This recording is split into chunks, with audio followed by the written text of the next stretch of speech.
5 गए माइनस के 10। अब ये दोनों समीकरणों को अपन लोग क्या करेंगे, हल कर लेंगे। पहली समीकरण हो गई x माइनस 3y बराबर 10 और दूसरी हो गई x माइनस 3y बराबर माइनस के 10। समीकरण 1 और समीकरण नंबर 2। समीकरण 2 से x का मान निकाल लो, x बराबर माइनस के 10, 3y इधर जाएंगे 3 हो जाएंगे 3y। इसको ऐसे लिख लो, x बराबर 3y प्लस के पहले लिख लो और माइनस के बाद में लिख लो। ये बन गई समीकरण नंबर 3। समीकरण नंबर 3 से x का मान समीकरण नंबर काय में रख देंगे, 1 में रख देंगे। तो x माइनस 3y बराबर 10। तो x की क्या आ जाएगा, 3y माइनस के 10 और माइनस के 3y बराबर 10। ठीक, तो कहीं कुछ गड़बड़ हो रही है। क्या गड़बड़ हो रही है, x माइनस के 3y और 15 आती है 15, तो x माइनस 3y बराबर 15 minus 5 10, x 5 3y minus 5 minus के 15। तो ये हो गए x माइनस 3y बराबर आपके जो हो गए x माइनस 3y बराबर माइनस 10, 3y बराबर 10, x माइनस 3y बराबर माइनस के 10। इससे अपन ने क्या किया, x बराबर 10 प्लस 3y। तो ये हो गए आपके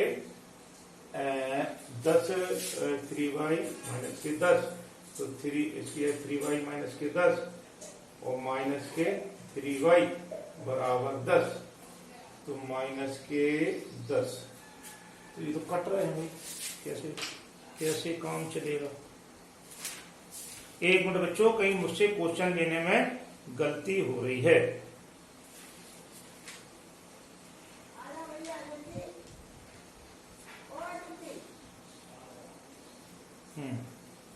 पुत्र की आयु की जो 7 गुनी है बच्चों, इसीलिए ये क्वेश्चन यहाँ गलत हो रहा है। क्या है, 3 वर्ष पूर्व जैकब की आयु अपने पुत्र की आयु की कितनी गुनी थी, 7 गुनी थी। यहाँ पर 7 गुनी थी। यहाँ तक क्वेश्चन सही है कि 5 वर्ष पूर्व जैकब की आयु पुत्र की आयु की कितनी गुनी थी, 7 गुनी। तो 7 का गुणा कर देंगे तो जो हो जाएगा x माइनस 5 बराबर 7y माइनस के 7 पंजे 35। तो जो हो जाएंगे x माइनस 7y बराबर माइनस के 35 और माइनस के 5 इधर गए तो ये क्या हो गया, प्लस के 5। तो ये हो गया आपका x माइनस 7y बराबर माइनस के 30। ये बन गई समीकरण नंबर 2। अब दोनों समीकरण को हल कर लेंगे बच्चों। पहली समीकरण है x माइनस 3y बराबर 10 और x माइनस 7y बराबर माइनस के 30। ठीक है, अब अपन क्या करेंगे, इससे x का मान निकाल लो। तो x बराबर माइनस के 30 प्लस के 7y। ये है आपकी समीकरण नंबर 3। अब हम क्या करेंगे, समीकरण 3 से मान निकाल के समीकरण 1 में रख देंगे, x माइनस 3y में रख देंगे। तो x माइनस 3y बराबर 10। तो x की जगह रख देंगे माइनस के 30 प्लस के 7y माइनस के 3y बराबर 10। माइनस के 30 इधर जाएंगे तो प्लस के हो जाएंगे और 7 में से 3 गए तो 4y बराबर 10 और 3 इधर चलेगा तो जो होगा प्लस के 30। तो 4y बराबर 30 और 10 40। तो y बराबर 40/4। तो जी कितने हो गए, बराबर 10। तो y का मान कितना आ गया, 10। ये वाला y का मान उठा के समीकरण 3 में रख दो। तो जो हो गया x बराबर माइनस के 30 प्लस के 7y। तो x बराबर माइनस के 30 प्लस के 7 और y की जगह 10। तो x बराबर माइनस के 30 और 70। तो x बराबर 70 में से 30 गए 40। तो ये अपने x किसकी मानी थी, जैकब की। तो जैकब की तो आयु हो गई, जैकब की आयु हो गई आपकी x बराबर 40 वर्ष। ठीक है, और पुत्र की आयु हो गई, पुत्र की आयु हो गई y बराबर 10 वर्ष। ये यहाँ पर क्वेश्चन गलत इसलिए हो रहा था क्योंकि 7 वर्ष पूर्व जैकब की आयु मतलब उसकी 3 गुनी थी। ठीक है, 5 वर्ष पूर्व जैकब की आयु अपने पुत्र की आयु की 7 गुनी थी। तो अपन हम फर्दो क्या ले रहे थे, 3 गुनी द्वारा ले रहे थे। यहाँ पर हमको कितना लेना था, 7 गुनी लेना था। इस प्रकार से हमने आपको क्या किया, हल करके बताया। तो जैकब की वर्तमान आयु 40 वर्ष और पुत्र की वर्तमान आयु कितनी हो जाएगी, 10 वर्ष हो जाएगी। क्वेश्चन में यहाँ पर हम ये 3 गुनी गलत ले रहे थे कि क्वेश्चन हमारा बीच में क्या हो रहा था, गलत हो रहा था। 5 वर्ष पूर्व जैकब की आयु अपने पुत्र की आयु की कितनी गुनी थी? 7 गुनी थी। उस हिसाब से जैकब की आयु 40 वर्ष और पुत्र की आयु कितनी हो जाएगी? 10 वर्ष हो जाएगी। ठीक है बच्चों।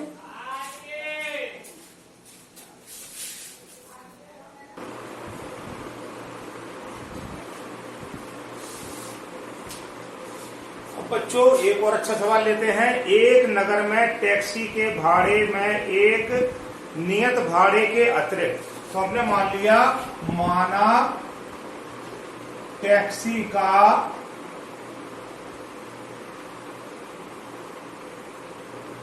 नियत भाड़ा बराबर रुपए एक्स, मतलब उसके एक्स तो रुपए फिक्स है, चाहे कुछ दूरी फिक्स है, इतने दूर जाओगे तो 100 रुपए लगेंगे। ठीक है। नियत भाड़ा के अतिरिक्त चली गई दूरी पर भाड़ा सम्मित किया जाता है। और हमने ये मान लिया एक नियत भाड़ा के अतिरिक्त अगर दूरी चले जाएंगे तो 1 किलोमीटर अतिरिक्त दूरी अगर चलेंगे, अतिरिक्त दूरी का भाड़ा,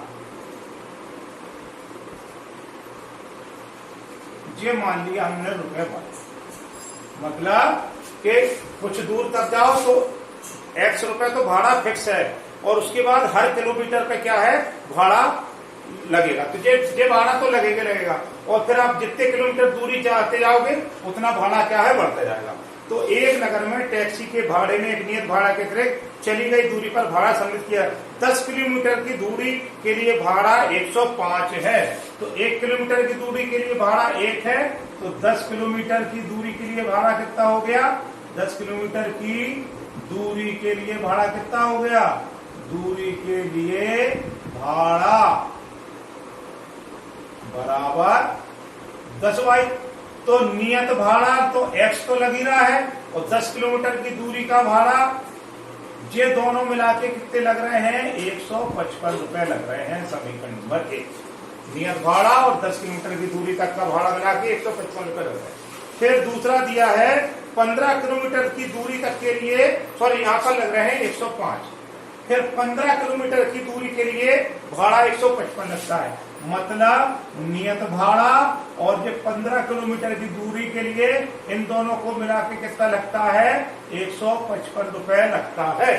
तो हमें ये निकालना है कि नियत भाड़ा तथा प्रति किलोमीटर भाड़ा निकालो।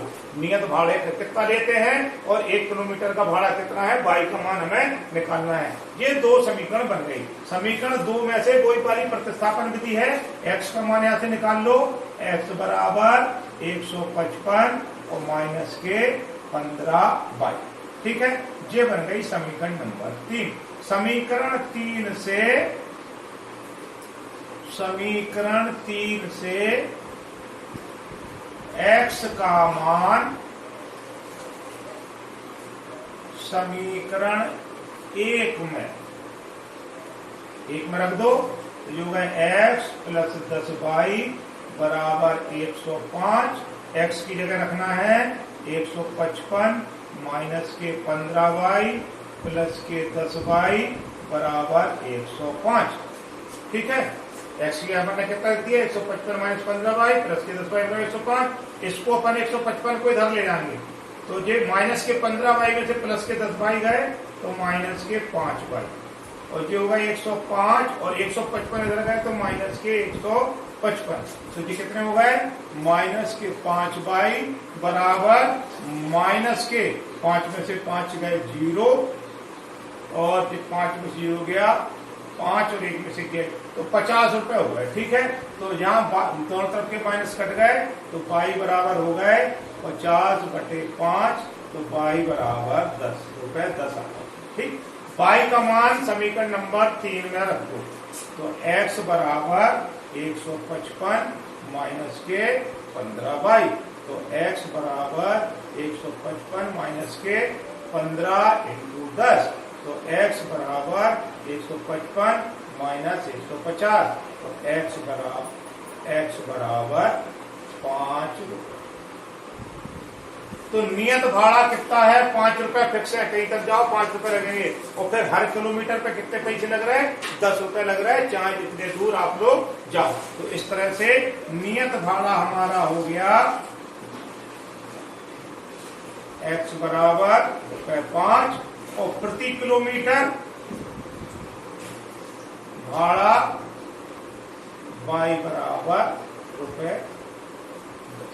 इस तरह से हम भाड़ा निकाल लेंगे। तो ये आपकी जो प्रश्नावली 3.3 थी पूरी कंप्लीट हो गई है। एक आध दो क्वेश्चन बचे हैं वो आप लोग कर लेंगे। लैंग्वेज वाले सारे क्वेश्चन मैंने आपको करा दिए हैं, तो आपकी ये प्रश्नावली फिनिश।